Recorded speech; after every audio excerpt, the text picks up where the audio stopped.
Hello friends, ഇന്ന് ഞാനൊരു ജ്യൂസിൻ്റെ റെസിപ്പിയാണ് നിങ്ങളെ കാണിക്കാൻ പോകുന്നത്.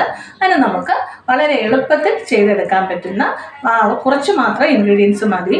അപ്പോൾ നമുക്ക് എന്തൊക്കെ വേണമെന്നുള്ളത് നമുക്ക് നോക്കാം. നമുക്ക് എന്തൊക്കെയാണ് വേണ്ടുന്നതെന്ന് നോക്കാം. പഴുത്ത 2 റോബസ്റ്റ പഴം എടുത്തിട്ടുണ്ട്. അതിൽ 10 ഈന്തപ്പഴം എടുത്തിട്ടുണ്ട്, കുരു കളഞ്ഞത്.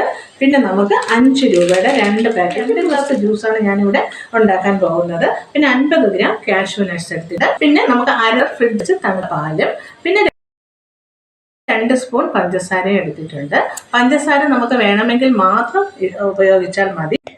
അപ്പോൾ അടുത്തതായിട്ട് നമുക്ക് കുറച്ച് പാല് എടുത്തിട്ട് ഈന്തപ്പഴവും കാഷ്യൂ നട്ട്സും കൂടി 10 മിനിറ്റ് നമുക്കൊന്ന് കുതിർക്കാൻ വയ്ക്കണം. കഴിയുമ്പോൾ നമുക്ക് നല്ലപോലെ അരഞ്ഞ് കിട്ടും, ഇല്ലെങ്കിൽ അതിൻ്റെ പീസുകളൊക്കെ കിടക്കും. അപ്പോൾ അതിന് വേണ്ടിയിട്ടാണ് നമ്മൾ 10 മിനിറ്റ് കുതിർത്ത് വെച്ചിട്ടാണ് ബാക്കി സാധനങ്ങളും കൂടി ഇട്ട് നമുക്ക് അടിച്ചെടുക്കാം.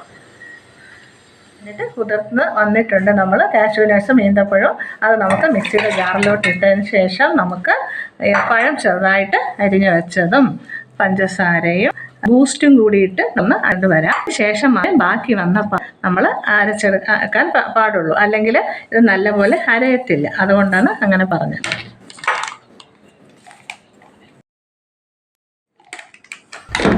അല്പം ബൂസ്റ്റ് കൂടി ചേർത്ത് കൊടുക്കുന്നത് നല്ലതായിരിക്കും. അപ്പോൾ അരച്ചെടുത്തിട്ട് നമുക്ക് വരാം. അപ്പോൾ ജ്യൂസ് റെഡിയായി വന്നിട്ടുണ്ട്. എല്ലാവരും ഇത് ചെയ്ത് നോക്കണം, നല്ല ടേസ്റ്റാണ്. കുട്ടികൾക്കൊക്കെ വളരെ ഇഷ്ടപ്പെടുന്ന ജ്യൂസാണിത്.